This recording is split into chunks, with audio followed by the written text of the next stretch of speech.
What up, what up, what up? Hola. ¿Cómo estás? Hopefully y'all are having a great day, had a great weekend, and hopefully the start of this week is beautiful, so it continues to be that way. Yes.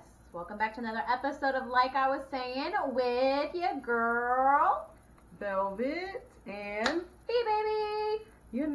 thank you, Misguided Hoes out there, helping us get through the week. Yes, yes. Welcome back, the returning, the old and faithfuls, the new. All of it. Yes, misguided hoes. Yes. How's it been for you since we last spoke? Trying to think. I went out of town over the weekend and saw my best friend. That's right. So that was cool. I think that I needed it. And I got to see one of my other close friends as well, and got to hang out with her fiance. Okay. So that was interesting because I haven't really hung out with him, which sounds weird, especially let's say my close friend. But never really hung out with him, and yeah, it was great. I was trying to figure out words, but it really actually was great. We laughed a lot. Like, it was me, my best friend, her and her fiance. We had a good time. We had basically a chicken salad. Well, not like chicken salad with mayo and stuff, but a salad with chicken on top. Okay. With Olive Garden dressing and Caesar dressing. Ooh, yeah, it's ooh. so good. Okay. So we had that, and she made some chocolate chip cookies. Her fiance is really into like once they get married and stuff, I think in a couple of years, he's wanting to move somewhere where they have a lot of land because he likes to grow his own vegetables and stuff. And they also have chickens, so they have their own eggs. So yep, she put that in the salad. I guess it's just when I think about going to the store and get them, the eggs. Yes, not the chicken. We did eat chicken, yes, but not that. Yeah, no, I don't know if I'd have been. Obviously, it happens, but seeing it is a whole. Even though I've definitely seen it when I was younger, because my grandma had a whole big thing. But yeah, so that was cool. We had a good time. Enjoyed, like I said, laughed about a lot of stuff. Talked about relationships, friendships. It was a good, open conversation. Nothing was like awkward. I don't know. It was really good, and so I was very happy. I got to see another side of her fiance that I've never seen, so that was cool. And yeah, and then drank a little bit. Didn't drink that much, and then I slept.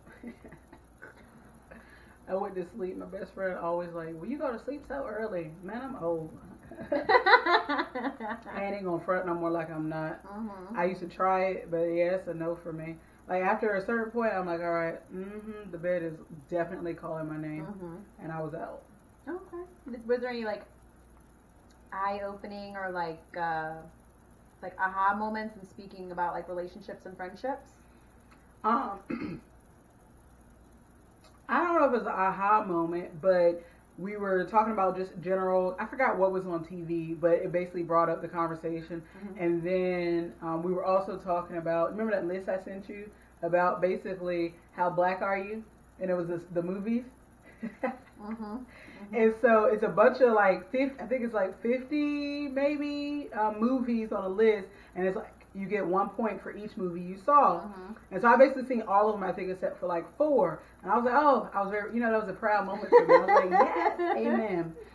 And so I didn't send it to her, so we're discussing that. And so I was like, all right, I'm gonna send it, and y'all look over it. And so she was like, yeah. So she was going through. She got to 10, and only seen like 2 of those movies. So I said, how about we start with what movies you have seen? Because we're like, not, because we thought it was going to be more. And I was like, girl. She said, well, I've seen a bit of this. I said, no, you have to see it. And she was like, oh, yeah. No. And so her fiance was like, he said, I literally see all the movies on here but one, which is the one that mostly no one's ever seen.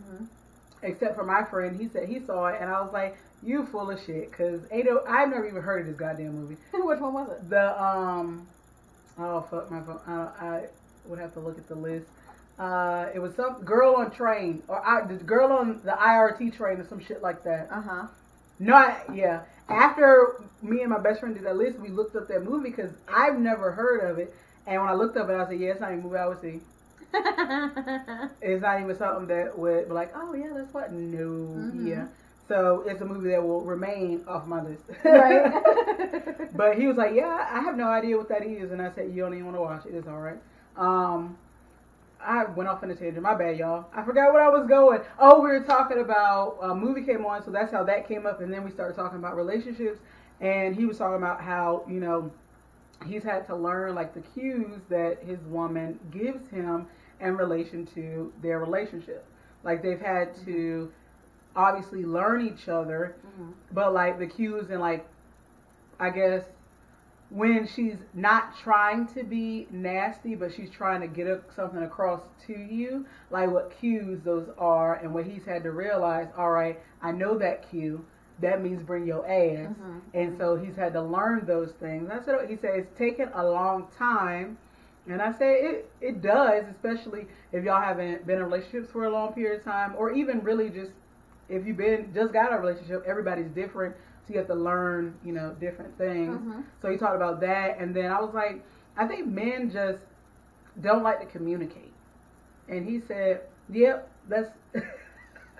He said, yep. He said there's very few in the world that do. But he said, to tell you the truth, sometimes I be thinking I send messages and apparently I don't. And I'm like, but how? Like, I understand once in a blue moon, because I've definitely done that, like, especially if I'm working or doing something like, you know, with my son, you know, he may ask something and I thought I hit send, but I didn't. I put the phone down. I'm like, dang, why didn't the game message me back yet? And then I look and I'm like, oh shit, I ain't hit send. But maybe it's just the process of, oh, they didn't hit me back yet, so then it makes me look. But then I guess they don't have that thing, whatever it's called. Like trigger. Yeah. I had someone do that to me today, and it's just a friend. But we typically message, you know, in the mornings, you know, good morning, how's your day going? And I hadn't heard from them, I think it's like maybe Wednesday or Thursday of last week. And this morning I get a, you know, good morning, how was your week? And I'm like, wait, it's Monday. What are you talking about? And at the very bottom of the message is like, this is literally what I typed out to send to you and didn't hit send. And I was like, damn, like 4 or 5 days later? Yeah. I was like, okay. And I think I've had one other person, and it's all been males. Like, I thought I hit send. I'm like, all right, what is that trigger piece that doesn't, like, well, I haven't heard from them in a little bit. I think when you're in a relationship or y'all are in that, like, getting to know each other phase, I think that trigger probably triggers more because you're like, okay, well, is that person interested? Like, they don't respond, like, what's going on? But I guess once y'all get to the, y'all know how each other are type phase, like, y'all been together for a while, and so, because I looked at her when she was, when he was saying this, and she was nodding the whole time, like, yep. And he said, like, literally, I be, like, doing stuff, and I'm like, all right, I'm going to send this message real quick, and then I thought I hit send and started doing other stuff, and then I'll get a message from her saying X, Y, and Z, and he's like, oh, shit. and he's like, sorry, I thought I hit send, my bad. This is what I was saying. Let me answer your other question, too. And so I was like, it's just, you know, getting to really know each other. But also I think the patience to, like, the patience is I don't even know the word. Patience and grace. Yes. Those are hard because it's like, much. So for me, it's like, well, are you really into me? Like, I don't know if I know. It's like you're trying to put yourself in someone else's shoes. Yes. But you're also looking at it from your perspective, like, well, this is how I operate. This is like a no-brainer to me. This is easy. Yes, like you second should. Nature. But I also think it's like you should miss me. Like, if I don't message you in 3 days, bitch, you don't care. Like, so I don't know if that is probably just a me thing or I don't know. No, but there was one. So when I first started dating someone, we were like a couple months in. And I was like, I think there was like a topic of like if we didn't speak or hear from each other all day, and I was like, would you be okay with that? And they were like, yeah. I said, fuck you mean, yeah. And that's what you mean you be alright? No, you shouldn't be okay. Exactly, you should miss me, motherfucker. Right. Like you should be like, you know what? Let me hit up. It should just be part of like your routine. It should just be naturally. I should be a but part. Men don't do that. Apparently. Yeah, there are very few apparently based on this man. And I said, I would have patterns that we're seeing that we need to like. Yeah, and I said I would have to agree because I'm trying to think. In all of my years of dating, if there's been anyone that I think only one, and that wasn't even someone that I guess I went on a couple dates with him, but that was probably the only one. But there was no. There has to be some type of coming together and having that conversation. I think I have someone who I want to invite and bring on here to get a male's perspective on it. But I really do want to bridge that. Like, what's the disconnect? What is it? Like, what's going through your mind? Like, I don't think they have to. Or like, what's the consistency piece that you do want? What is acceptable for you? Like, what does consistency look like for you? A male? Yeah. Yeah. Because I think we're definitely on different pages. Absolutely. And I think to bring somebody on here, because it's not someone who I've ever dealt with. They're just a really good friend. So for someone who neither of us have ever dealt with, so they're giving a completely neutral answer. Yeah. There's no vested interest in giving that would be an good answer. Because I really am trying to figure out like. Because then I'd be like feeling like I'm pushy because I'm like, all right, well, should I send another message? I guess not. I don't know. And it's like, should I say good morning? Because I haven't heard from you since like midday yesterday. Maybe. Or like, should I just not and see how long it takes you to hit me up? And then that's a whole other pattern because if it takes you too long, then I'm feeling a whole way. And when you do hit me up, the response you're probably going to get is a whole way response you hear. So it's like, it's so rough. Or like if you start like a pattern of conversation, like let's say when you say like your good mornings, if like your good mornings are either followed like with like a little cutesy name or like cute emojis, and like randomly one morning just get like a good morning, and that's it. Like, oh, where's my emojis at? You not feeling cute? Okay, I know. What's happening? So are you okay this morning? Are we okay? Are we together still? Do you still like me? Am I worthy of emojis still? Being a woman is too much. It's too much. And I'm quite sure there's some women out there like, no, I don't do any of that. Which I'm quite sure there are. And back in the day, I probably come talk to us. Fact, but I used to be that woman. Like back in the day, I didn't give a fuck. I ain't never been that woman. Yeah. But that was after my divorce. I didn't like. It's because I didn't care. You were a savage. You were in a specific mode. At that I didn't care. Like, oh, you hit me up? Okay, let me call Bob.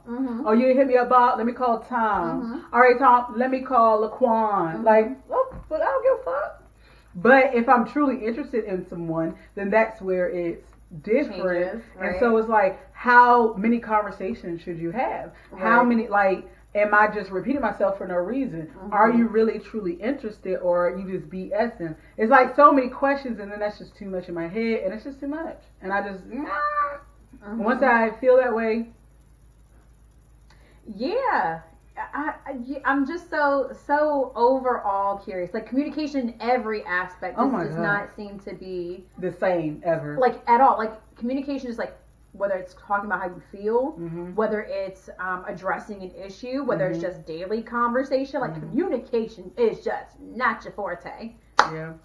I don't know if that is just something that is ingrained from, if that's like a societal thing that's drilled into men, if it's a biological piece that's separate, like the nature versus nurture type thing, if it's a combination of those things. Is this something that transcends like different societies, like different cultures? Like we gotta get to the bottom of this. Yeah, we probably should bring on 2 men from different cultures and see how that goes. We'll have to figure out our space here and open that shit up. But yeah, I think that would be good.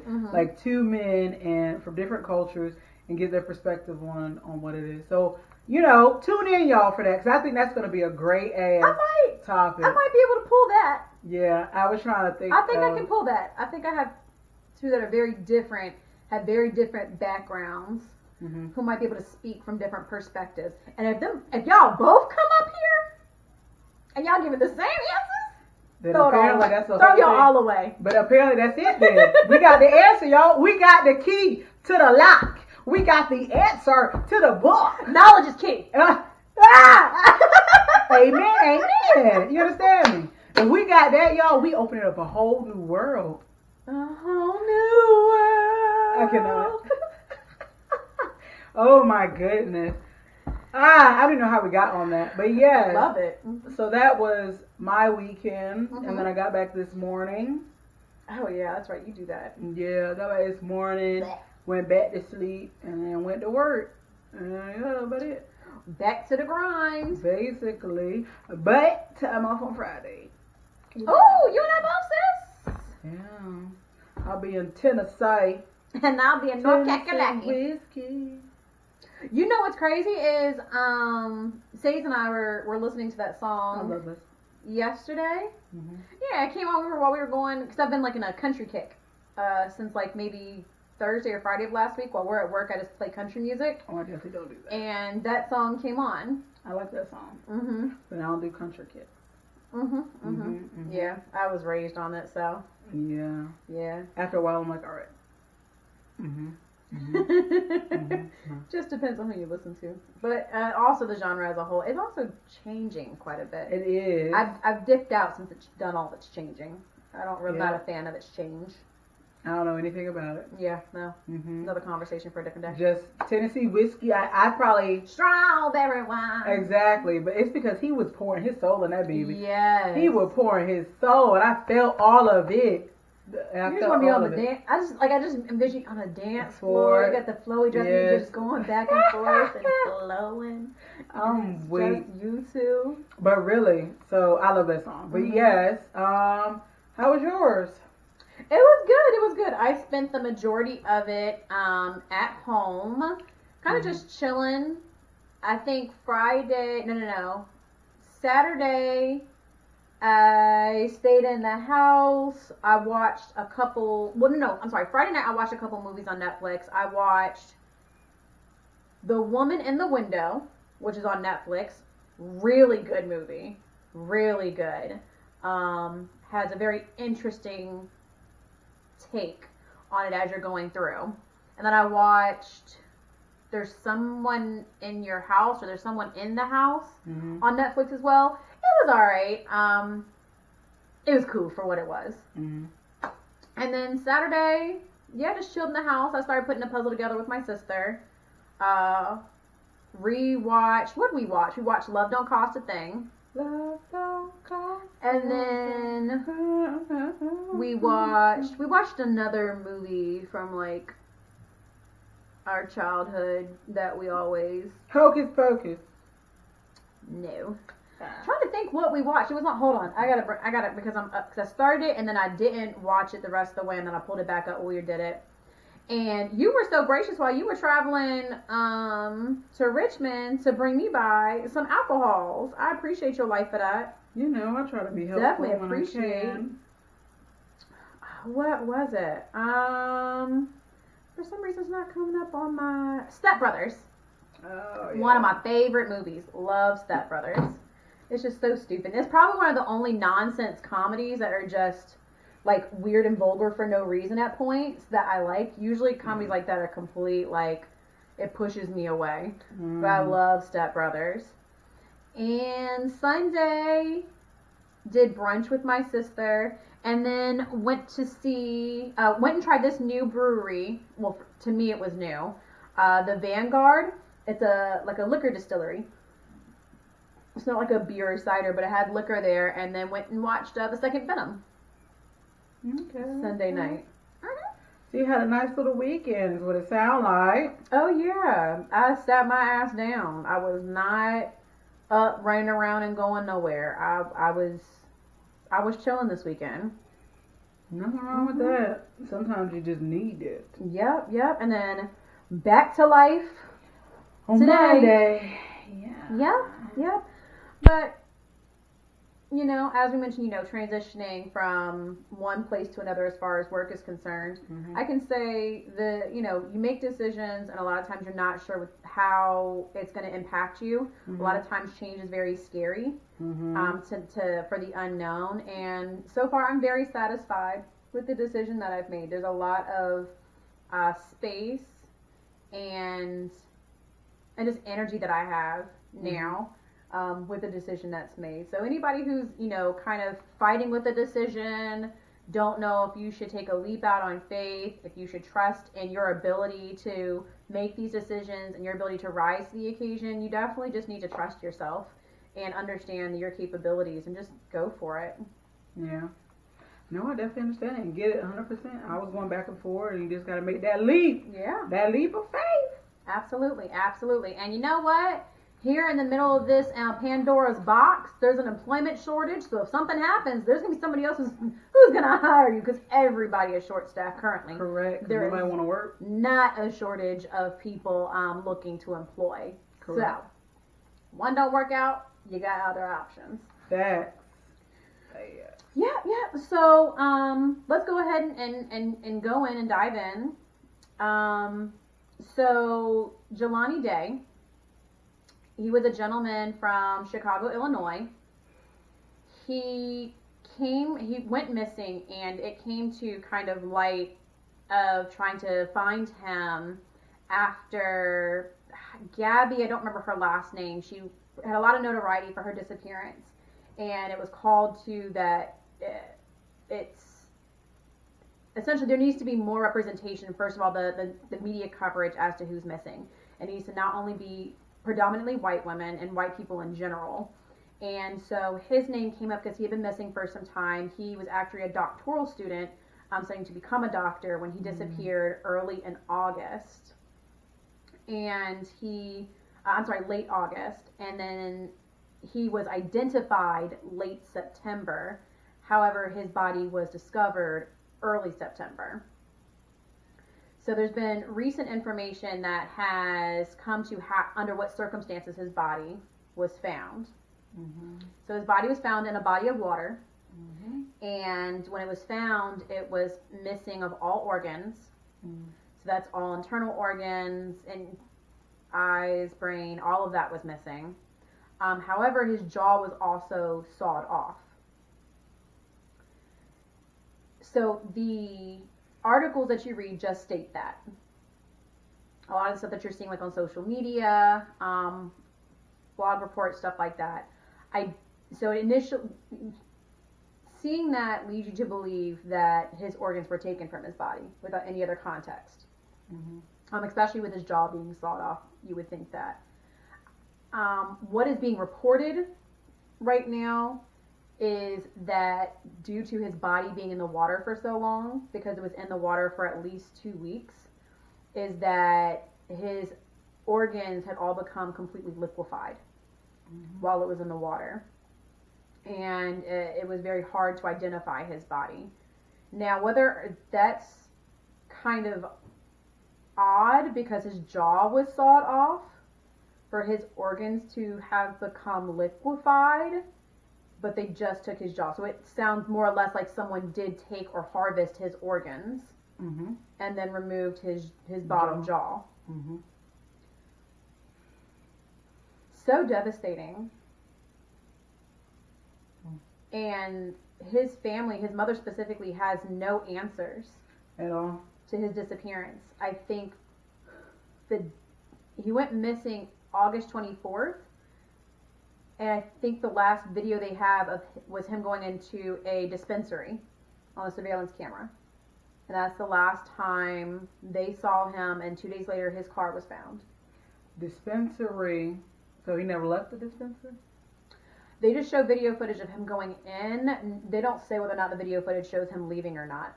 I'm sure they would state if he didn't, like if they only had video footage of him entering and not leaving. But the last time anyone saw him, because his professor and his mother reported him missing because he was missing class for a couple days, and the professor took note and called him in as a missing person. That is very wonderful that the professor did that. that means either he cares about his students or that student was one of his favorites. Because usually, if you miss school, those especially are paying attention. Yeah. Unless you're one of those students that are always there doing what you're supposed to do, X, Y, Z. So I'm glad that he did that, and I don't know. I don't really have many words for the situation outside of I didn't know anything about it till when did they really start talking about it? Like a week ago, 2 weeks ago? Yeah, I believe it was Lizzo who, when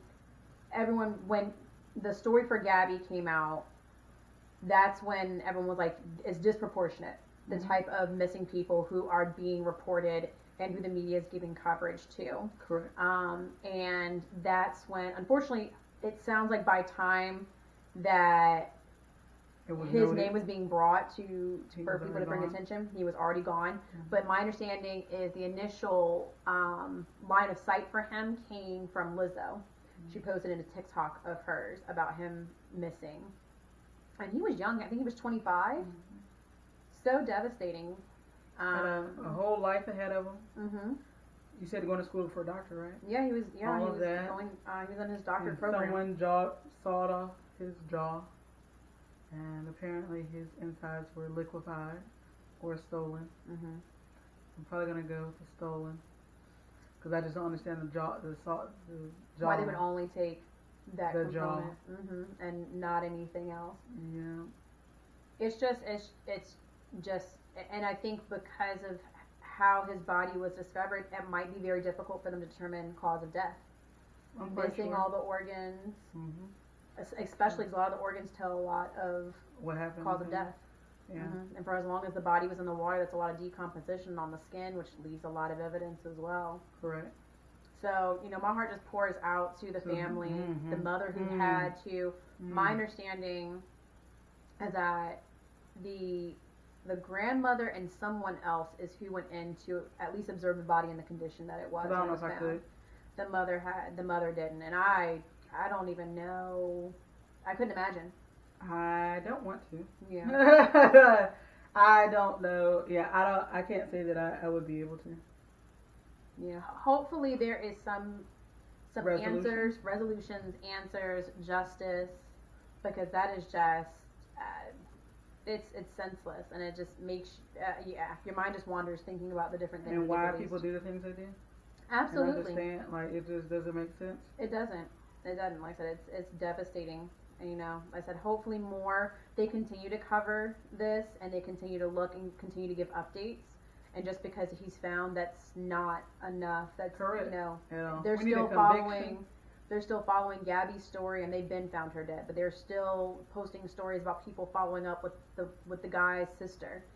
That type of coverage needs to be given to whomever. I don't know who you're talking about. So. It was the girl and the boyfriend. They went on they went traveling. Oh, you around talked the country. about it. But yeah, because since then that's when, forgive me, Maya, she was another person that came to light who was in Florida who went missing, and it turned out it looks like it was a maintenance man in her apartment complex, who she turned down from his advances, who killed her. But her missing came after people were like, even in death, there is a privilege that white people have, because you still get more notoriety and more media coverage than any person of color would, with the exception if you have extravagant circumstances surrounding your death. Or you famous. Exactly. Or it's a senseless murder at the hands of police. That's usually the only time that a person of color's death is ever given coverage to. So, again, prayers to his family, and hopefully there is answers, because I wouldn't necessarily say the more heinous of the murder, the more you are deserving of answers, but I almost think like if your son's discovered in that way, there has to be some type of answers to what they went through in their last moments, or who brought those last moments to them. So definitely want to make sure we are stating again. Want to make sure the coverage is given to who needs it, and to make sure that the information is being properly out there. Again, also interested into how they end up determining how those organs were no longer in his body, because that wasn't a long time, from August 24th to September the 4th. I did do some like reading up on it so they published in the article that had to do with liquefaction, and then I looked up briefly on like Google like how that process occurs, and there has to be a lot of different circumstances that occur in the water, whether it be temperature, type of water, but I wasn't seeing stuff. So 24th to 4th, that's almost like, that's close to 2 weeks. No, that's a little under 2 weeks. 10 days. I was 11 days. Yeah. So it was looking more like 2 weeks plus is when you start seeing that severity of decomposition. So, but I also think it depends upon the water. Yeah. Like if it's salt water, fresh water.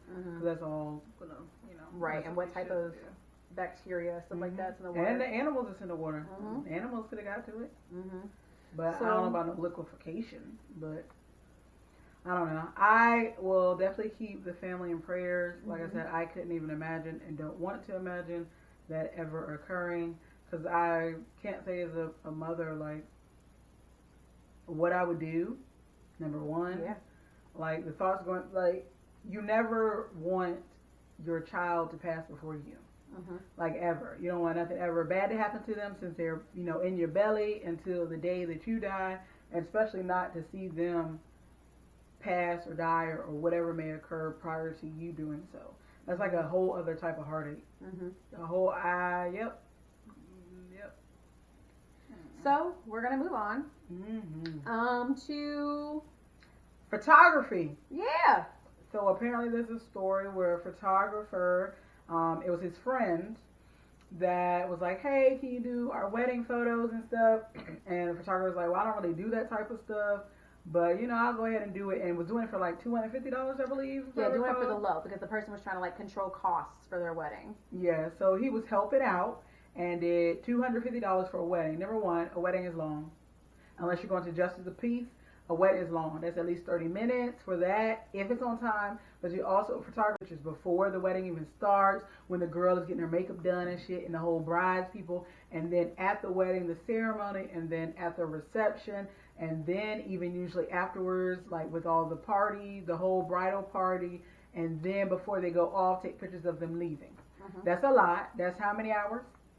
It could at be least anywhere between 7, 8+ hours. Exactly. So, and only charging $250? Yeah, when I tell you at least a rack is usually what people's charging. Rack is low here. Yeah. Because I paid more than that, and my wedding was years ago. So, yeah, right now, that shit is definitely way higher than that.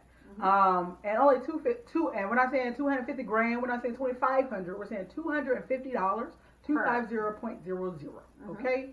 And so this person is charging his friend $250. Again, friend. Keep in mind, friend. This is someone they know. Yes, $250. So he goes, does the wedding. He's not fed. Correct. He does a reception. He hasn't taken a break, by the way, based on what I've read. He didn't get no breaks.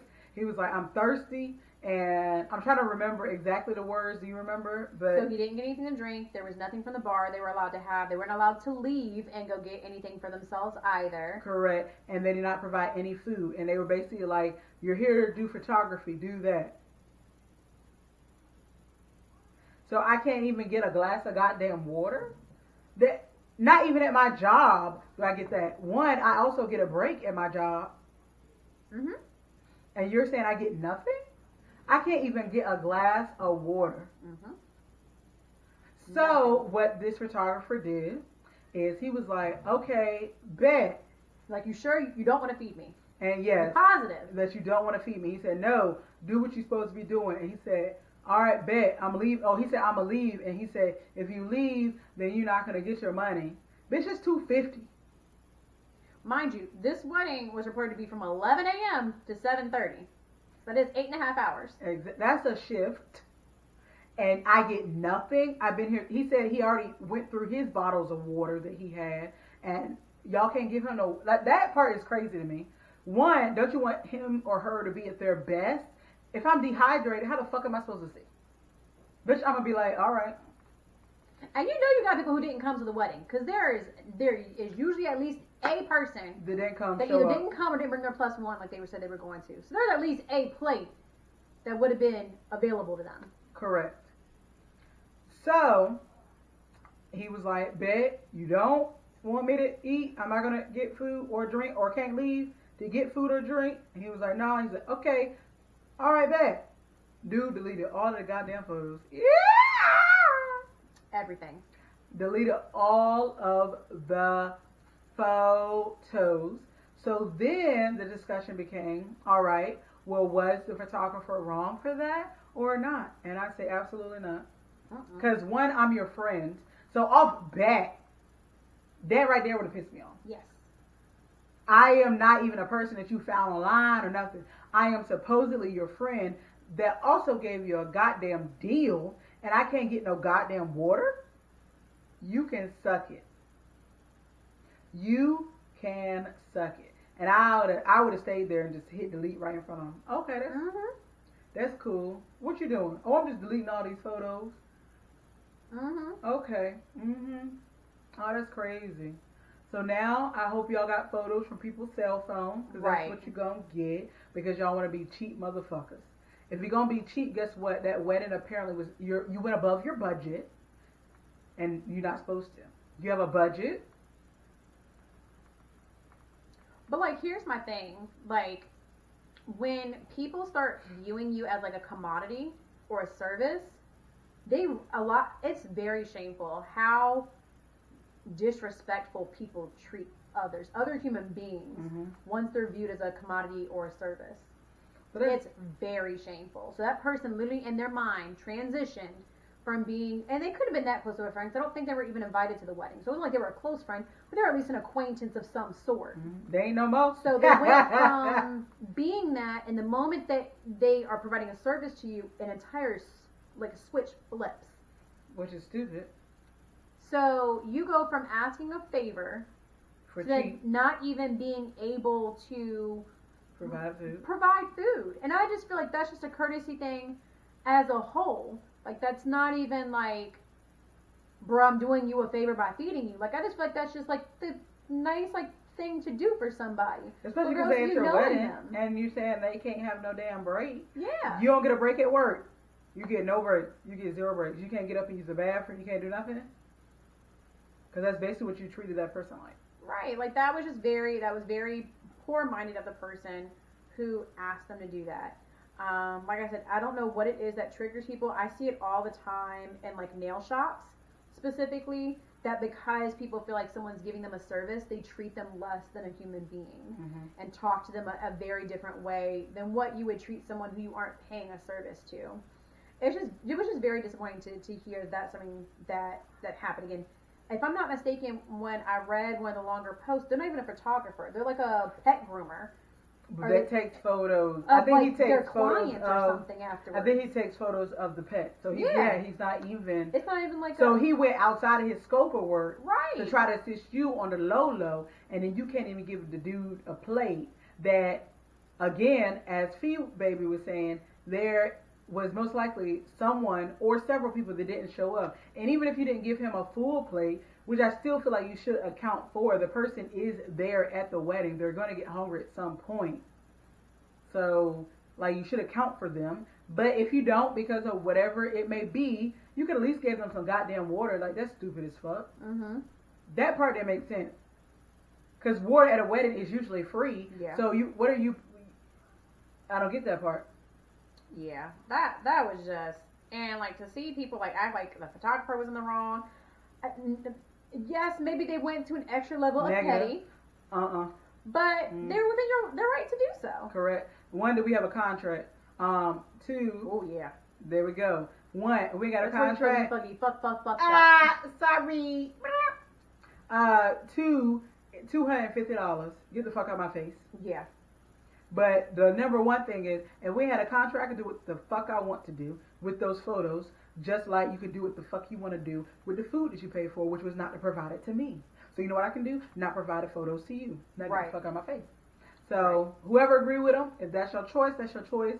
But I agree with the photographer. I would have deleted them things. But I absolutely would have been pettier than this gentleman. And on there, I just would have been like this. Oh my, that's such. Don't you like this photo of y'all together? Oh, that is damn. so cute. Oh, what happened to it. Damn. That Dang. I'd have been this whole time. Damn. Oh, that's a real good one. Go ahead. I'll let you take it. I'll let you. Damn. Nah, I was just hitting them with the. Oh, I would have hit one button and would have been delete all. Facts. I'd be like, dang. That's crazy. That's crazy. And then if he would have Your been like, photos is where my food at. hmm?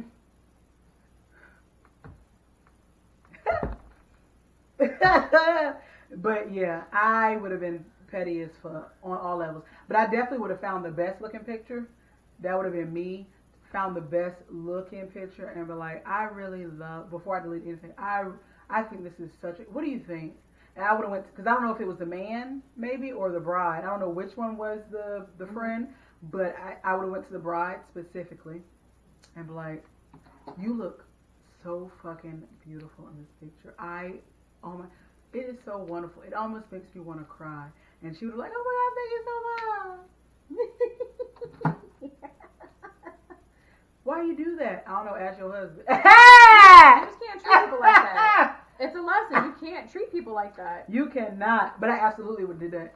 I'm Whoever sorry. the other person was, I believe it. I would. Yep. I don't know. Ask your bride. Ask your husband. I whole believe you would. Absolutely. Because one, you ain't gonna pay me that goddamn little, and me being your friend or your supposed friend or acquaintance or whatever, and then I feed a motherfucker or give me. It's just the water part that kills me. Because water is free. That is what bothers me the most out of anything. I couldn't even get a drink of water that is free. Free. Yeah, absolutely not. So yeah, we see where we lie on that one. Mm-hmm. So let's go on. We talked about one of our shows was coming out with a new season. Oh, You know, we mentioned the spooks and the Oscars. yes. Last week. episode. Mm-hmm. And since we had that She conversation, finally finished it. Mm-hmm. you had just started it when we made the last. I didn't just last start it. I was episode. halfway through it. And you weren't done though. It Yes. wasn't like you finished and I started, but I did start. You started the day it dropped. I finished the day it dropped. I finished once you left. That was it. I was Oh, done. that's right. Yeah. That's right. Once you left, lock the door, put it on. That's how it went. Bing bang. Yes. So I loved it. Mm-hmm. I loved it. Obviously, there was a moment, and that's why I was, oh my God, you gotta watch it. So spoiler, spoiler, spoiler, As we said, spoiler, spoiler for On My Block and Dear White People. You have been warned. No, Yes. not like Dear White People you've been warned, but like On My Block. And Dear comma, White People, the show. Dear White People, the show. You've been warned. I'm weak. You've been warned. On My Block, loved it. So first off, favorite characters. Top two. Who are they? Jamal. Uh-huh. And I'm going to say this season.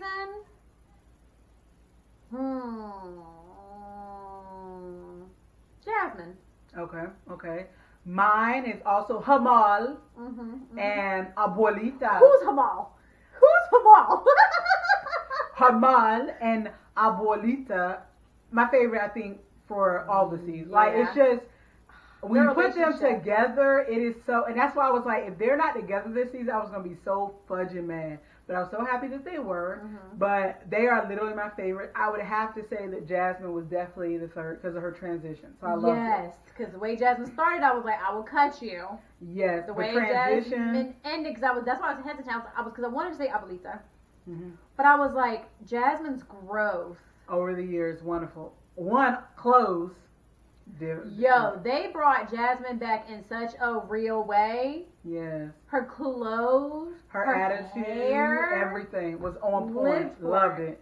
So, I'm trying to. I want to hit the points because we're not gonna. Otherwise, we're gonna be here for like 8 hours talking about it. But basically, if y'all don't remember last season, the way it ended is Monse went off to a girl's. Well, they killed Cochillo. Yes. And because of that, because all that and how deep it all got, they all went their separate ways. Yeah, Monse went off to some girls' school thing. With a private school. And then the three boys were with Jasmine now. The three boys and Jasmine were supposed to stick together. That was like whole Monse's whole thing at the end. Like, y'all need to stick together, blah, blah, blah. And that didn't happen. And we're trying to figure out why. because I was like, out of anyone, the two people that should have stuck together would have been Hamal and Ruby. Yes. And so when they didn't, I really needed to know the whys, the and ifs, buts, and all of it. So it ended up being that because Ruby and Jasmine were together, they were on their whole thing, and then Hamal felt like he was the third wheel, and he just was like, I'm not feeling it. So then he went off to, basically, he was having a conversation with, trying to have a conversation. What it seems like, before that, is their conversation that they had with Caesar. Oh, about him and his, the money. Oh, yeah, because they actually broke it up. That's what split Jamal and Ruby off. No, that's not what split Jamal and Ruby. That's what split Jamal Ruby from Caesar. Yes, that's what I'm saying. Oh, okay, yeah. Yeah. Yeah, so Jamal, Caesar I don't really care about, so I guess I skipped that part. But yes, so Caesar's fine older brother, Spooky, / Oscar, basically Caesar was like, hey, where's this money at? I need to give them their share. They need it. And Spooky was like, I don't got it. I would say Oscar, was it Caesar did not believe Spooky, and so he was telling Hamal and Ruby about this, and they were like, and you believe them? Y'all probably are both just keeping it, and basically that split up the relationship of Ruby and Hamal with Caesar. Which is whatever, cool with me. Then what I just explained about Hamal and Ruby occurred because Ruby was hanging out with Jasmine. There was that whole thing. And then Hamal felt like Ruby wasn't really answering for himself or being able to speak for himself because Jasmine would always input herself, which was true. True. So Hamal was like, you know what? Fuck it. I'm going to just call Monse. And then he called Monse. She didn't answer. He was leaving a long-ass voicemail. And then he got a call back. And he believed that Monse was then talking about him, saying that he was immature little kid, X, Y, and Z. So then he stopped talking to Monse. And you go. Okay. Then essentially. Spooky's out the gang. He's now Oscar. Yes. That was also a key part there. Yes. Now you go. Okay.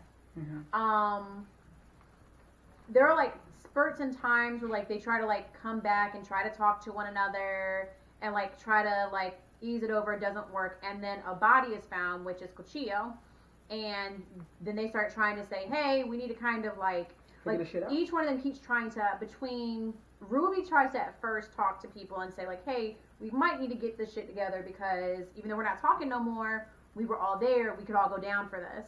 And even Spooky at a point, because Oscar and Spooky still from the money situation weren't talking. Caesar. Let's say Oscar and Spooky. Oscar and Caesar weren't talking anymore due to the money situation. So when Oscar found out that Cuchillo's body was found, he tried to reach out to Caesar and say like, hey, y'all need to. And then, but everyone was pretty much like, no, I don't really give a fuck what's going on. We're just not going to deal with one another. Except for Ruby and Oscar. They cared. Right. Then they all started caring when they got called down to the police station. You forgot one part. Monse came back. I didn't say that. Oh, but yeah. Monse came back. Yeah, Monse came back. She was coming back for like winter break, I believe it was. It was some type of break. Yes. And her daddy got a whole girl and child. I was like, hold on, what the fuck? But go ahead, sorry. So yeah, all of them got called down to the Popo's office, and they had to make up, a Bigfoot story as to why they were in the woods when Cuchillo had disappeared. And so it's kind of that a bit ignited them to start talking a bit. Well, at least Ruby and Jamal started talking a bit more after that situation. Monse, after some time, it took Hamal a while to come back around to her. But Ruby started kind of, because through Jasmine, because Jasmine and Monse began to make a really good friendship with one another. The reason is because Monse has to stay now. She was supposed to go back, but she couldn't because her dad lost a job. Didn't they start being friends? So they kind of started being friends before she discovered that. Monse and Jasmine, because they became friends the night that she first came home. That was the night that she found out. At the Christmas party or the something party. Oh, okay. Yeah. Okay. But yeah, so then they started becoming good friends, and so like slowly they started coming together. But really, what had really kind of brought it home was that, you know, Oscar time and time again was trying to communicate to Caesar what was going on. Mm-hmm. And the need for the people around Caesar to really, like, get in tune with him and figure it out. But it seemed like even the people who were a part of the Santos were against Oscar, even though they knew what had happened and the sacrifices that they all made. Mm-hmm. And not only that, but also the prophets were going to be released soon, mm-hmm. which was why the Santos were able to have the reign they did on the street. So I'm trying to think what exactly led up to right before this happened, but Oscar had finally convinced Caesar to leave. Mm-hmm. There's a part we're missing that we definitely need to talk about. I'm trying to...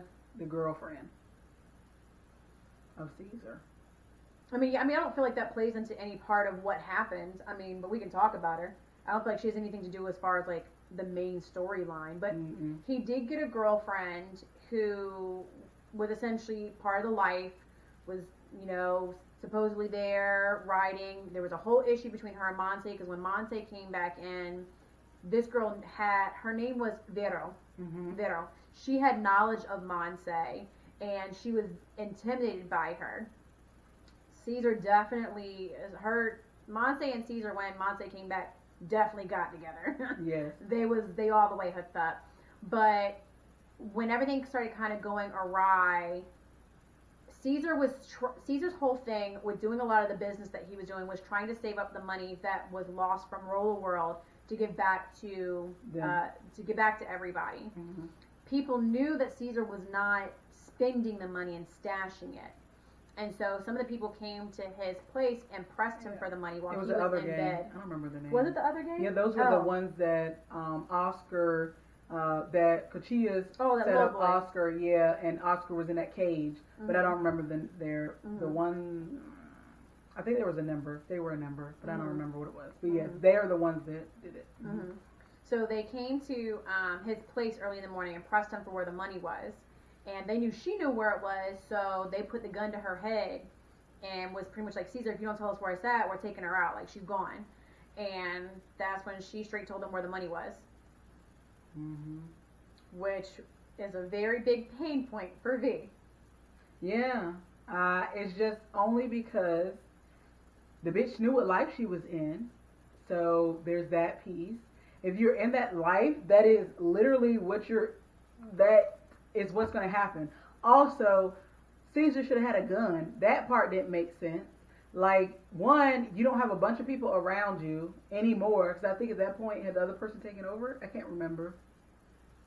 The one. Was it? It was after that because he then mentioned, okay. So at that point, you already have people looking at you sideways, Caesar, because you're not your brother, basically. Right. I don't know what else to say. Like, Spooky had a whole thing. Right. Spooky. Mm-hmm. Caesar is... Caesar. Yes. And that's not even in a good way. Not even like a Caesar salad. It's... I don't know. He was born into it, but wasn't built for it. Not at all. Especially when you try to do that fake voice. I don't understand. There's something so fundamentally, like, that bothers me when he acts hard. I think his acting period bothers me. I don't think his acting as a whole is very appealing to me.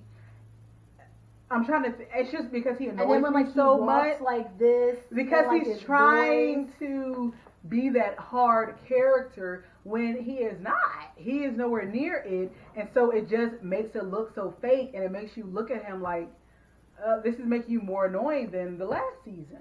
And what's hilarious is they kept doing like flashbacks into like obviously like earlier times, mm-hmm. and I guess this is when Oscar grew his hair out. But I was just thinking about, like, you had the foresight, but this is after Oscar grew his hair out, but they were flashing back to when he was still Spooky, mm-hmm. and they put these horrible ass wig caps. Yeah, you could tell. On top of his head and try to like force his hair down, and you could just tell. Oh, it was so horrible. They should have did, but the thing is, they should have did like people do with wigs and do cornrows, but they literally just pushed it. Like, he could have got cornrows or something, but yeah, they just pushed it down. But his hair is curly. It's not going to go the way he wanted. Yeah, it was terrible. Especially that flashback where he was sitting and had his hair down. You could see all of it, like right there. Yes. I was like, terrible. Why did y'all think this was okay? If I was there, I would have made sure my boo looked good, and I was just. Why did y'all? No. Or y'all should just went ahead and shaved his head.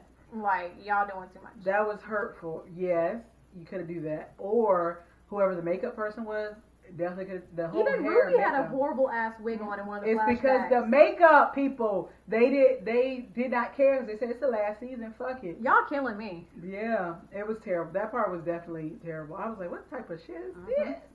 Y'all didn't go to the right place for the wigs. Right. So all of this led up to a big pivot piece in the season. Like I said, all of them were not necessarily on the same page. At all. Want to do their own thing, handle it their own way. And then Oscar for a while was trying to convince Caesar to come live with him. They were going to be going away to, so they live in Cali at Fairfield. Is that what it's called? Fairfield? I think is what it's called.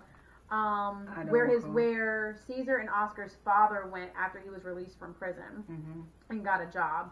So Oscar was going to move there, open up a restaurant, and live there with him, his girl, and the baby. Well, Caesar finally came to his senses and went and was like, okay, I'm going to come move with y'all. So the day that they packed up the truck and were going to leave, someone gunned Oscar down outside of their house. It hurt me so bad, yo. I cried like a little bit. Like a tear came down, a real one came down. I was like, this is some bullshit. And then Caesar talking about, tell me who did it. Tell me who did it. Shut the fuck up. Nobody cares.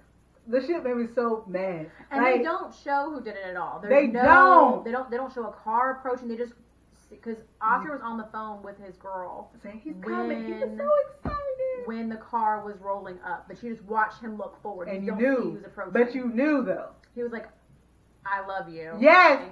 Oh, when he said that, I said, no, not Oscar. I said, no, run behind the car. Like, I was over here, and you know me. I was yelling at the TV, run behind the car, run behind the car. I literally just sat, because I was in my bed. I was in the bed with the lights out. I saw that. I stopped it. I sat up. I said, I didn't just see what I just saw. Yes, you did. And then Caesar asked want to run out the house. He said, oh, no. It's all your fault. It's all your fault. That's all I kept thinking. It's all your fault. You're stupid shit. Get on my damn nerves. It's all his fault. Period. If you ever see this, it's your fault that Spooky Oscar died. Spooky Oscar. Oscar Spooky. Exactly. It's your fault. And then he's like, who did it? We're going to get him. And all you can see is that his Oscar was just smiling and just shook his head. No, like, I'm not going to tell you. I want you out of his life. And that was probably the best thing that he could have did. Because if not, it definitely would have went downhill from there. Like, he wouldn't have gone through the progression and everything that he went through for the rest of the season. This happened in episode 5, so y'all are aware. Because afterwards, Caesar went to Fairfield, to where his father was. His father was trying to talk sense into him. Where his father went to is actually where a lot of people go after like their release from prison. It's a place that's supposed to help get you on your feet, gives you a job, and so a lot of the people who also are co-workers are the same. Caesar was triggered because again, Caesar doesn't know who killed Oscar, and there's a belief that it was the prophets. And I believe one of the cooks that was there was a prophet. He had a prophet tattoo. When he went to go shake his hand, and he was like, "You over here working with him?" And da. Sir, his father's trying to get him to see. High ass down. Right, because he's like because while yes, Oscar reformed his life and he was really trying to make a change. His father said something that was super deep. The streets don't forget at all. Not it doesn't matter the time. Like while Spooky was doing a lot and pushing forward. He did a lot of shit in his life too. He did a lot, even in the seasons that we did see. Obviously, everything is imaginary. But even in the seasons 1 through 3 that we saw, he did a lot of shit. Correct. So there's probably a lot of shit we didn't see that he did. Because he was probably ahead of them for a long time, and he went to jail and then got out of jail. So there's so much in there that could have happened. But I still blame Caesar. So there's that. Yeah, I mean, and Oscar's a large part and responsible for who Caesar became as well, because you can't flip the switch and tell someone, especially so as young as Caesar is, and he was already going down that path, that okay, I'm switching around today, you need to switch it around today too. Well, Caesar was also stupid, so. There's that. But what was even sadder is the Santos essentially Caesar went to the Santos afterwards and says, I don't want to be a part of this anymore. Jump me out. Jump me out. Oh, yes, that part. And then I don't remember his name, but he's been in it for a while, and the really skinny, tall one. And he's like the number 2. No, yeah, he was number 2 for Spooky, and I guess so. Caesar, basically, before Caesar said he wanted to get out, one of the dudes really didn't like Caesar, and because his money, because he was like, my money is short, and so when Caesar's money got taken, or he got robbed for his money, the dude that didn't really care for him, basically he took over at that point. Yeah. And so Caesar was like, whatever, basically. He was upset, and then they all left.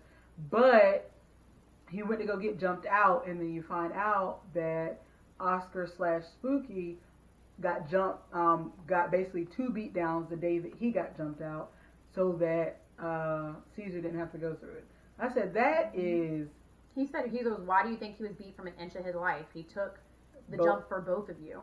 And that shit right there. Which means all of what, like, Caesar did not have to be a part of any of it. Caesar could have walked away at any point. There are points where he comes and literally fucks his car up in the middle of the night and threatens his life. While Oscar's literally looking at him like, I did all of this, and you're still here doing what you're doing. That shit hurt me so bad. I was like, damn. That's a good-ass brother. Obviously, again, like you said, to your point, that his life is the reason that Caesar got into it. But a lot of people wouldn't give a fuck at that point. Like, okay, whatever. But he still continuously, over and over again, was like, I want to get my brother out. And technically, until the moment he died, he did, though. Generational traumas and generational teachings are a motherfucker, too. Because that's what Oscar knew from his dad. And you saw how long it took his dad to turn it around. So, while I understand, you know, we make our own choices and decisions, and a lot of arguments, you'll hear a lot of people say for people who have gone down a certain road. There is also a real thing about watching and that being the only thing that you learn. Yes, you know, there are other influences around you that can show you a different way, but those really have to be very strong presence. Like, they have to be things that are trying to push past the stuff that you're seeing every day and that is influencing you. Yeah. So while it took Spooky and Oscar as long as it did, like, that's all he knew. Yeah. And Caesar was pressured into it because he didn't originally want to do it. Yeah, no. But because the whole thing with that prophet, what's his name?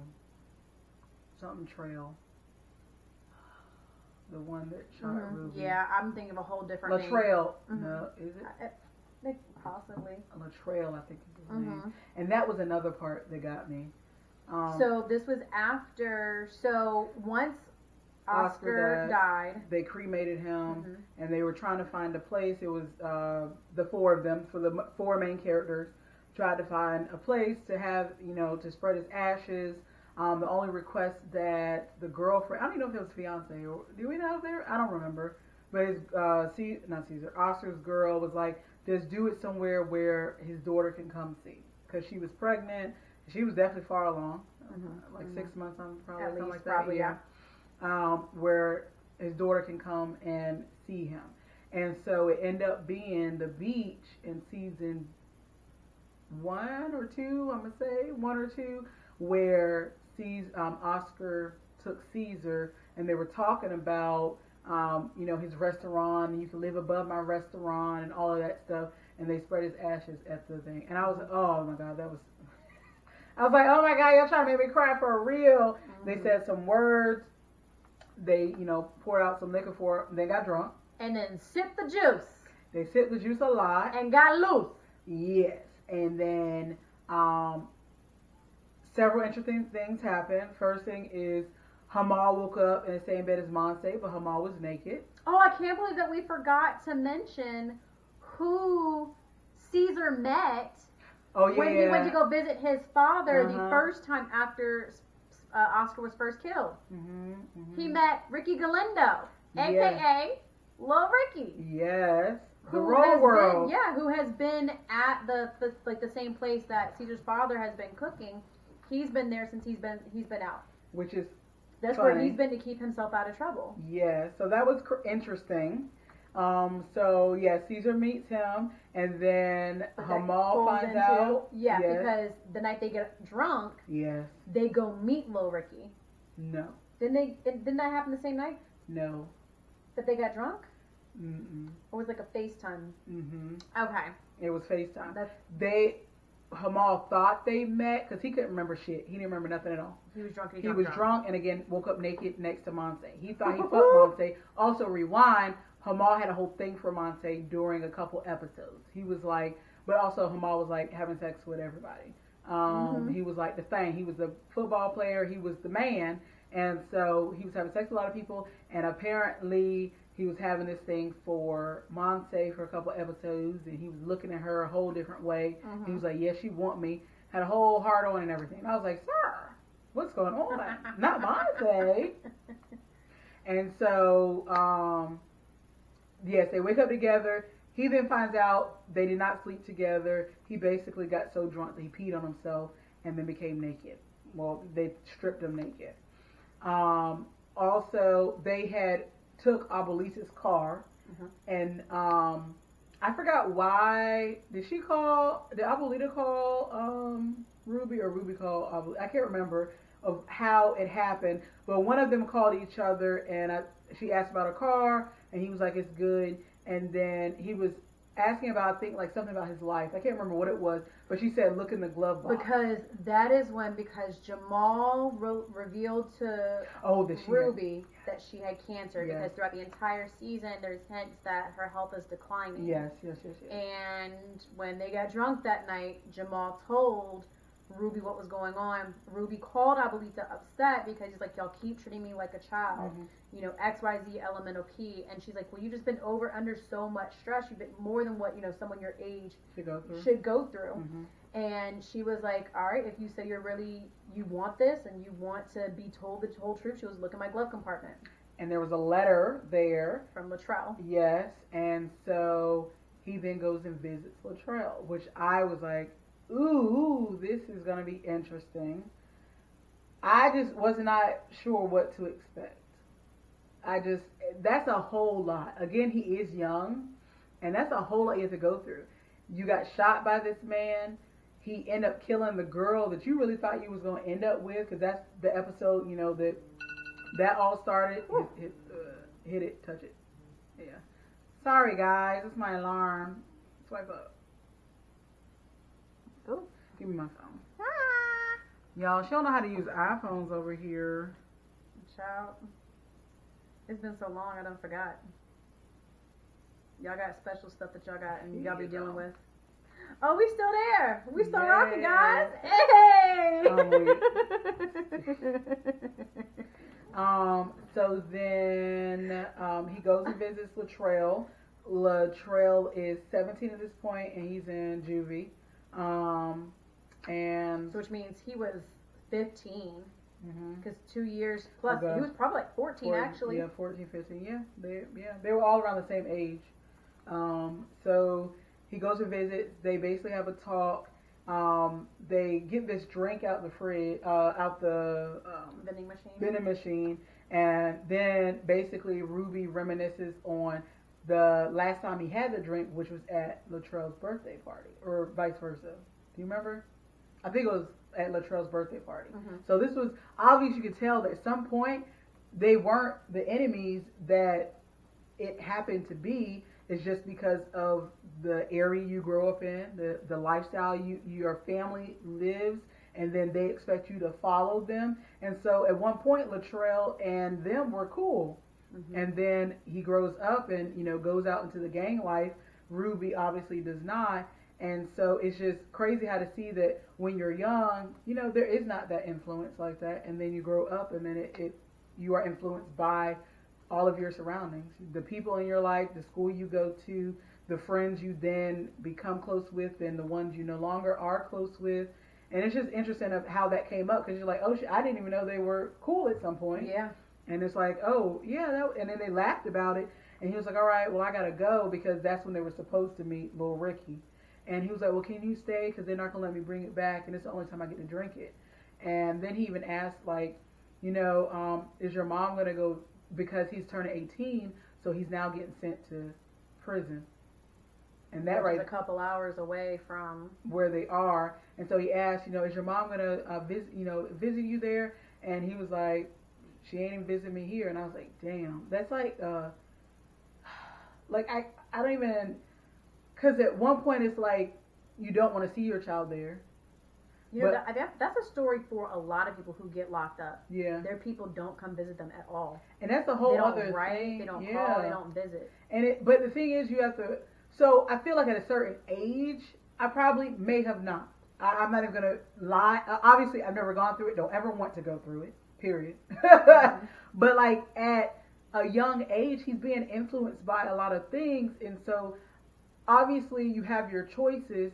But at the same point, it's like how again he was probably 13 when he started. He probably was like 12, and it's like. But that's literally the story for anyone who's locked up, whether it's for violent crimes, whether it's or not. It's just people do not check on anything when they're locked up. And that's the sad part, because him as a young child, because technically at that point he was a child. Mm-hmm. Like, I don't know, that right there, that broke my heart. Even though obviously he did a terrible crime, he killed someone, and harmed someone else. I don't know how long he's going to be in jail. I don't know what they gave him, where it was a minimum because he was a minor or not, or what it was. But he's about to go to prison with grown-ass men. And that's a whole other thing that he's going to have to deal with. And that broke me, because I was like, I couldn't even imagine that. Like that. And like him telling Ruby, like, you think I wanted to do that? Exactly. And I was like, oh my God, y'all trying to make me cry a whole again. Like, it was just, I was like, just finished crying about Oscar. Y'all trying to fuck me up. I don't have the feels for this, okay? Because it just gives the humility piece. Like I said, like you said, right? Like, children come out as like these blank slates. Exactly. And then it's the world that shapes them, manipulates them, and into who they're going to be. Yes. And people can say all day, every day, you have the ability, you have will, you have the ability to make your own decisions. Those people who you see come out of like these horrible circumstances and make such great things in their lives, they are the exception. They are not the rule. Correct. It takes a lot of perseverance to overcome that. A lot of stuff. A lot of the trauma. And I'm quite sure he's had to deal with a lot. Again, he was raised in that lifestyle, so there's so much that you've seen at a young age. But also, you think that's the normal. Yes, Unless you experience something else, you don't know that there's more to life than what you're seeing. Exactly. Which I think it goes back to what he said was, you think I wanted to do that. That also goes back to what happened with Caesar. Caesar didn't want to go shoot him, and that's why he didn't, because he was like, that's not who I am. And if he would have just taken that as, all right, maybe if you believe in God or whoever you believe in, that was a chance for Latrell to go ahead and even turn around his life at that point. And then Caesar turned around and did all that and ended up still in the Santos. Yeah, true. And that was, but again, that's because, again, of his lifestyle. That was his brother once he found out that he didn't do what he did. There's that internal structure and that internal battle you go through. Like, you have moments where you can break through and do better, and then like the moment you make that progress, some other shit brings you right back. Yeah. Did they ever address whatever actually happened with the Roller World money? I don't think that's ever discussed, right? And so Caesar thought it was the restaurant, but the girl was like, no, that was he sold his car. But it's unknown. I thought it was given to those the people that robbed Caesar. But it's unknown. I don't. They lived that. So that was a couple things that a little bit bothered me. I can't remember the other things, but there were some things I just felt like they didn't give. Like they put in there as just like point. Yeah. Yeah, because nothing was ever discussed as far as what actually happened with the Roller World money. Because that broke up. That's what broke up Caesar and Oscar. That's what destroyed their relationship. That's what destroyed Ruby and Jamal's relationship with Caesar.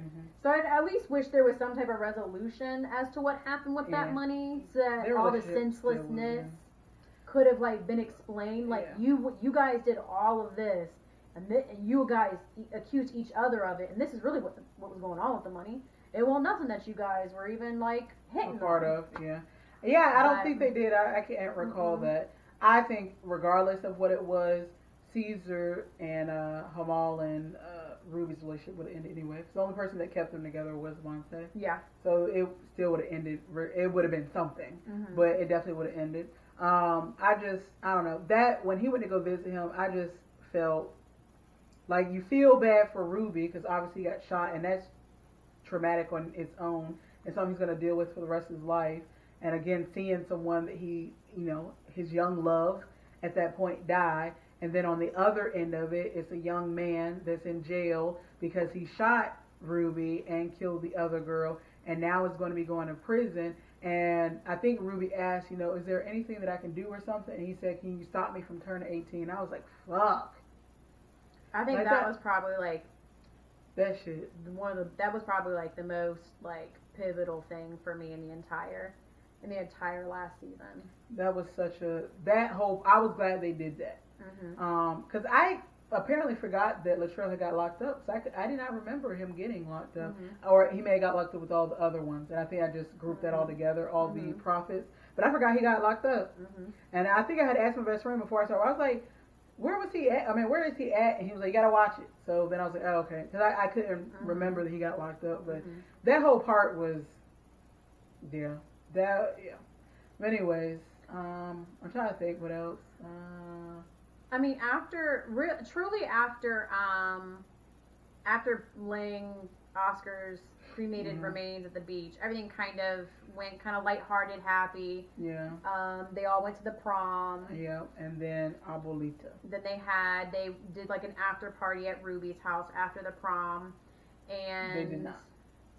That's what they were going to celebrate after the prom. Yes, they were going to. You said did. That's what they didn't have no party though. They went to Ruby's house to have like a little after prom thing, and when they get there, you see Ruby's parents' family in tears and crying, and they let them know that she has passed away from her battle with cancer. And then after that, they kind of go into the celebration of life for her. And then bring full circle. There are kids at the back of their get-together looking over the fence.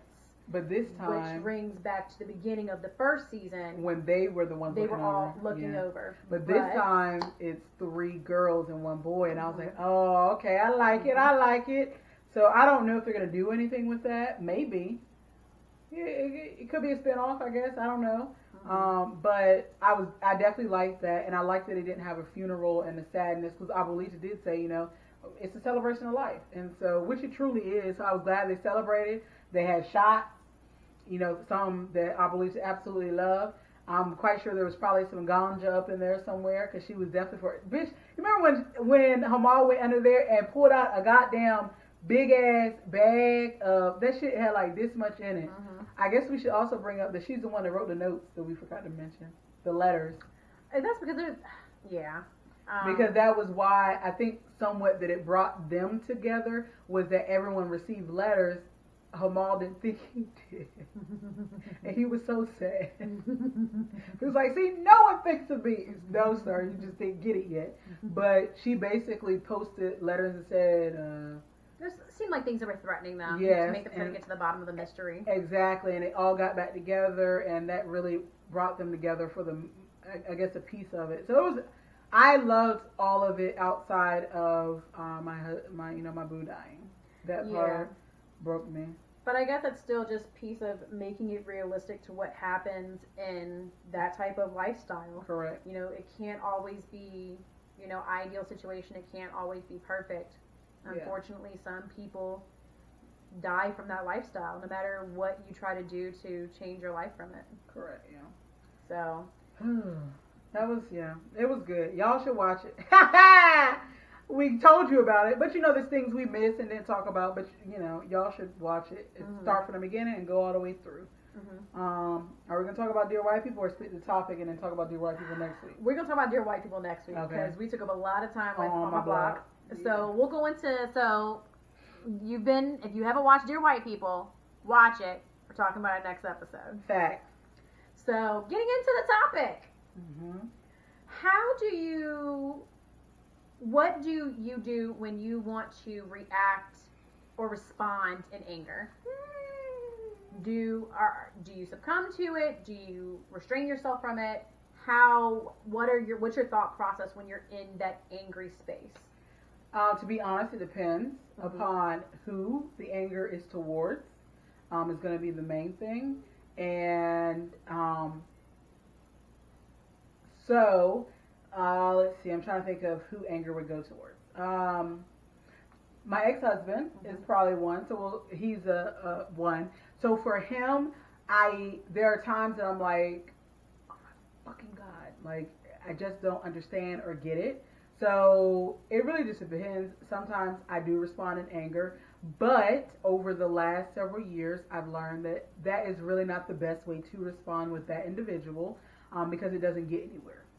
So I think it depends on what your relationship is with the person, is how you need to respond. Some people with anger, it is what it is. You're going to take what you give them, and then they're going to respond. And they may respond angry, and y'all can still hash it out, talk it out, and still come to a resolution. Then there's people where if you respond angry, there is no resolution. It's just going to basically be y'all arguing back and forth, and you're not going to get anywhere. So with those people, which is my ex-husband, I can't really respond in anger. I have to think about it. So I usually take a breath or several minutes, maybe sometimes hours, to relax, breathe, think about what I'm going to say. And sometimes, depending on what it is, I send it to someone and say, hey, how does this sound? And then they say, all right, this is good, but take out this word because that sounds condescending. Or take out this because this sounds that. Even though I feel like I worked through it. But, you know, sometimes when the fingers start going, they start moving. And then, you know, you think it sounds good, but it really don't. So I do that. And sometimes if I'm not in the mood or someone else checking it, I review it. And if I feel like it's not terrible, I hit the enter. But I think it's about taking a breath, breathing, removing yourself from it, doing something else sometimes, and then responding. If it needs a quick response, you just have to breathe. I do that usually about 5 times. All right. I close my eyes and I say, yep, that sounds good. All right, awesome. Send. And that's usually the process.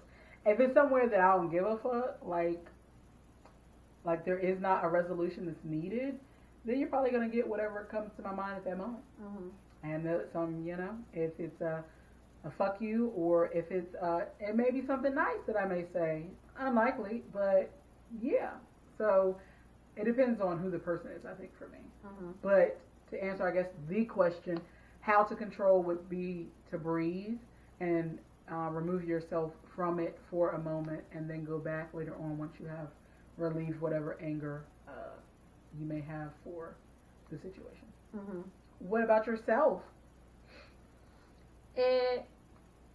I immediately identify. So that's like the first thing. You gotta identify what that is. If it's anger, you gotta identify it. I immediately identify that that's the emotion that I'm feeling. Because when I'm angry, I see absolute red, and I want immediate release to that emotion. Within like maybe the past couple of months, actually, I've been like identifying what triggers like that anger response for me. Impatience is one of them things, and I've identified it more recently. I would say with the new job that I have, I no longer work from home 100%. I go into the office on certain days, so I'm having to drive in the morning during morning traffic. I haven't had to do that in a year and a half, almost 2 years.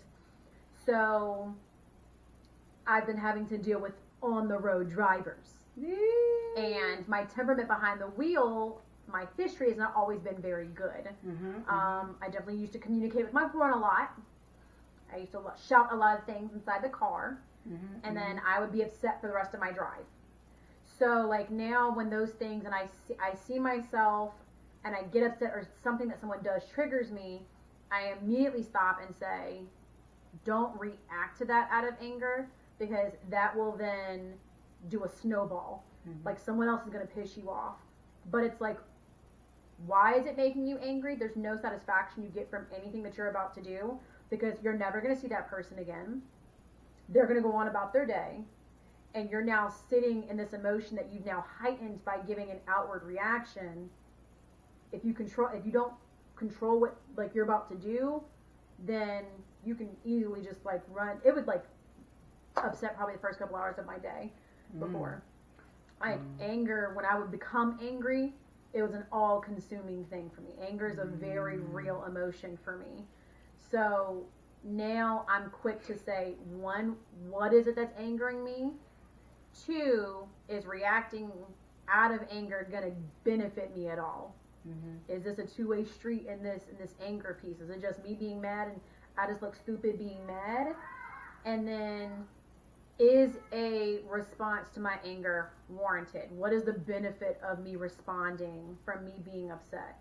So I would say a lot of times now when I become angry, I don't speak, and sometimes it'll just go away and I don't feel the need to speak on it later, or I'll find a more palatable way to communicate how I feel, because I definitely used to be a person that needed to speak on my emotions, specifically anger and the here and now.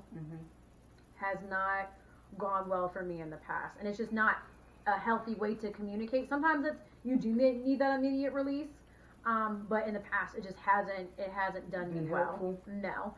And a lot of times my emotions I've always needed to communicate in the here and now.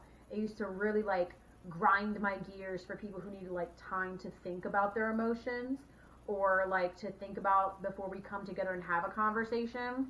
That always like triggered me for some reason. Like that you can't speak to me about it in the here and now, that, you know, X, Y, Z. So anger is a very delicate emotion, because anger, just like most things, like, you know, the negative things get more attention than the good things in life. The bad things that happen to you or you may do get way more recognition than the good things that you do. Anger tends to be an emotion that lasts way longer than a lot of the other emotions that we experience. And like I said, for me, identifying it, understanding why I'm angry helps me a lot with what my response is to anger. Yeah, I don't do all that. I literally just take a breath and then I go from there. I don't know. So I try not to let it upset me too much, but I am a person that I have to talk it out or talk about it or either write it down. So I think that also helps me. So like if I'm angry about something, it's not going to ruin my whole day. It's just until I talk about it, which usually is with someone, or again, if I write it down, depending upon what it is, then it's just a way for me to release it without me releasing it on someone in specific, like specifically. So, I don't know. Yeah. I mean, because people deal with anger differently too. Some people are quicker to anger than others. So, definitely. Yeah. So that's another thing. People's relationships with anger are very different. Yeah.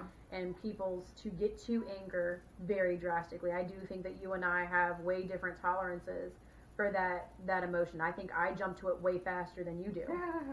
I try not to, for the most part. I think if you get me to that point, like, it's usually not good.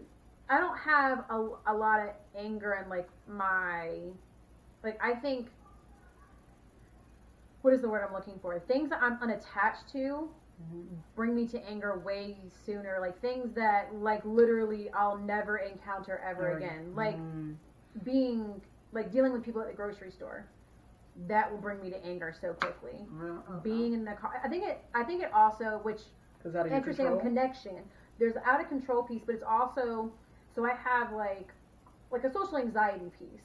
Like I do have social anxiety, and I think that triggers anger for me.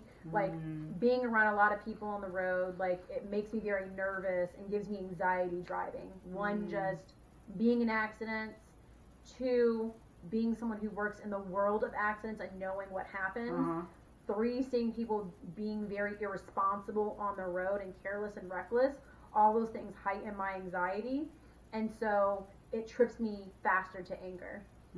And so same thing, like when I go to like grocery stores, or I'm like any type of public outing, like a concert, if someone does something that it may be like feel like just inconsiderate, and it could be something they're not even doing intentionally, because I'm already like on 10, just social anxiety, it trips me to anger super fast. That's something that I just connected here with you guys. I did not know that until now. Look at us. This has been Counseling with Velvet. You got me there? Yes, bitch. I am the counselor. I helped you. That's how counselors do it. I did. We talked about it. Yes. I said my We thing. talked You about said it. your thing. Then I went back and said something else. You was like, oh my God, I connected it. I helped. That is what a counselor does. We don't give you the answer. We help you work through it. Counselor Velvet. My phone thrown. I don't like you. Counselor Velvet at your service. Call 800 Velvet. I don't like you.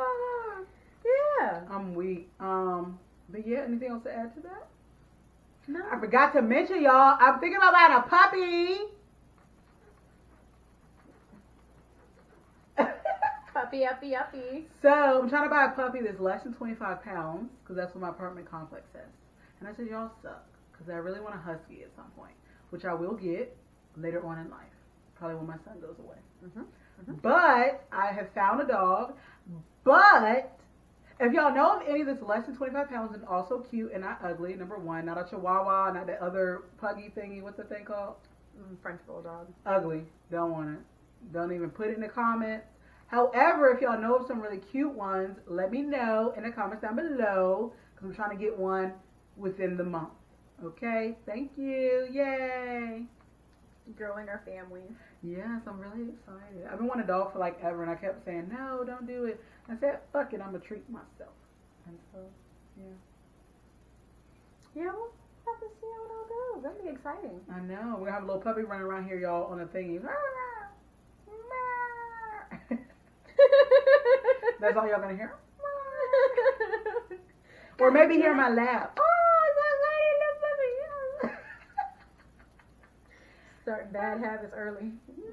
You've been mad when it's a full grown dog. You're Trying like, to why get are you my- on my lap? Because you did this. My best friend has a 90-pound lap dog for that reason. But it's so not. Fuck around if you want to. Mine is only going to be less than 25 pounds, so it don't matter. I can do 25. I can do some.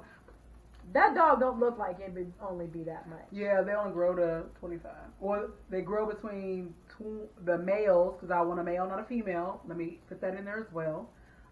They go up to 24 pounds, I think is what it They is. just look like they're a Shiba Inu. Yeah. They look like they're Bigger, heavier than right? that. They Yeah. definitely look like they're heavier than that. But it says 20, whatever. They look like a medium-sized dog. They don't look like a small dog. They look like a medium dog. Yeah. I looked it up, because I was like, I really want a puppy. And so I'm very excited. Give me a corgi. I want a corgi with a little tail, little booty wiggle. We'll get you a corgi. And I even try to look some up at the SPCA and stuff, and they have a lot of cats. And I don't do cats, period. Mm-hmm. Yeah. If you ever get a cat, trust me, I'll never be at your house. So that's really how people can get rid of me. If you don't want me over there, get a cat, because I will never come. Never. Ever. And don't bring that shit over here. Don't ask me to watch that shit. Don't put it in a car while I'm with you in the car, because it may end up out the window. I don't do cats. I don't like cats, period. So, yeah. There was like 20 cats. And it was like one dog, and it was like, oh, it's 12 years old. That bitch about to die. Most dogs don't live that long. Oh, That sounds terrible, but why the fuck would I get a dog, get attached to it? there are a lot of people who do that. It's like I can't. an elderly, like they do like elderly adoptions. Well, I couldn't. That would hurt. That would break my fucking heart. I have it only for a couple. That would break my heart. I couldn't do it. I would be way They do too it because emotionally attached. they do that because they're a lot less likely to get adopted. Yep, but that would I could emotionally. Apparently, I'm an emotional being. Not really, but sometimes. But I would get really attached to, and I couldn't. That would be too much for me. You know, that's the thing with getting any type of animal Yes. is that you will become attached, and you know at some point they will pass before you do. Yes, but not. Yep, I want to see it grow. I just that but it also wasn't a dog I wanted, but I forgot what it was. What are police dogs? Shepherd, I think it was that. German Shepherd. I think it was a German Shepherd. Mm-hmm. Not what I want.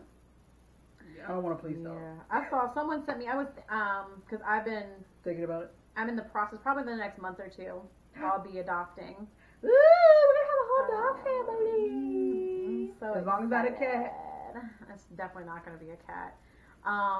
But one of my friends, I've been considering a pet.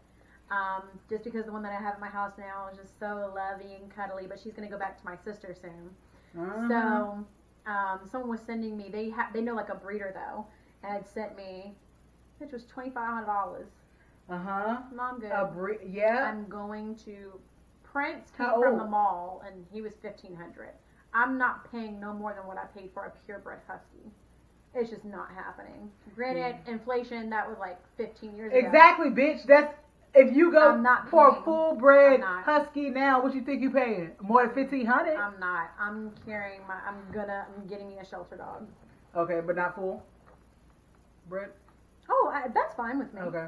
That's fine with me. I wouldn't mind a pit or a pit mix. That's completely How big do they fine. normally get? Like 50 pounds? Oh, it just depends upon how you train them. Them things, I think last I saw, my friend who sent me, he does pets. He has two, both males. One of them is like 90 pounds right now. It depends on how you feed and train them. Because I have an American bully at my She's house. like 40, 50. Yeah, she's like 50. Yeah. Yeah, she's very solid. But if she had the diet and the training, she could easily be much bigger. Yeah. No, we She don't could, need that. because she's lean. Not for her, baby. She's lean. She's not even muscular. She's Yeah. lean as hell. But she got that walk. She got a Caesar walk. Bitch, she got that Caesar walk. She go deep as hell. Bitch, I'm weak. That's Fucking call her ass the wrecking ball, because she's literally a wrecking ball. Like, she's like literally just can't fucking you hear them control feet? her feet. That's what them shits be doing. She be fucking sliding all over the place. I'm like, all right, here come Coda. Yeah, Here bitch. she comes. So Yeah. She Oh my makes God, me I'm gonna be get a little excited. pity. Yeah, I had thought about a pit at one point, but you know, Mm-hmm. I think my son would be too scared. Yeah. He would be way too scared. So I'm getting something small, and we'll see. Yeah. Mm-hmm. And then I'll probably get a husky because I've always loved huskies. That's like my favorite thing. So at some point I will probably get a husky. I just hope you find something closer. I haven't. I really pray you do. Yeah, no, it's fine. I've asked 3 people. So you, best friend, and my sister. So, and all of y'all are off on Saturday. So one of y'all will go, or 2 of y'all go. So I'll be back up. Yeah, I promise I'll be back up. it's fine. If they say no, I'll be back up. Well, he said that he would most likely be able to because if it was going to be the weekend after, he's supposed to Okay, be in then New he's going, York. so I'll be So free. yeah, All so it'll right. be him and probably my sister. We'll probably make a whole trip out of it. Go up there, eat some food. You know. I can't be in the car that long. It would drive me crazy. Bitch, You're going there and back. well, we're all obviously going to stop and eat and probably do other shit. That's too much on my I couldn't. It's too much for me. I'm weak. For in the same, but yeah, no. It's not. Love that for y'all though. Yeah. Well, it may depend upon what happens with a specific individual. It may be a 2-day trip. I'm not sure what that means. Because I'm supposed to have plans on that Sunday, but if those plans do not occur, or the plans are not in stone, because I'm a planner, by that Thursday, it will probably be a 2-day trip where I stay the night and Oh, do okay. stuff. Yeah. Yeah. Love that for I'm y'all. like, I ain't been nowhere, so might as well enjoy it. Ain't been in Jersey in a while.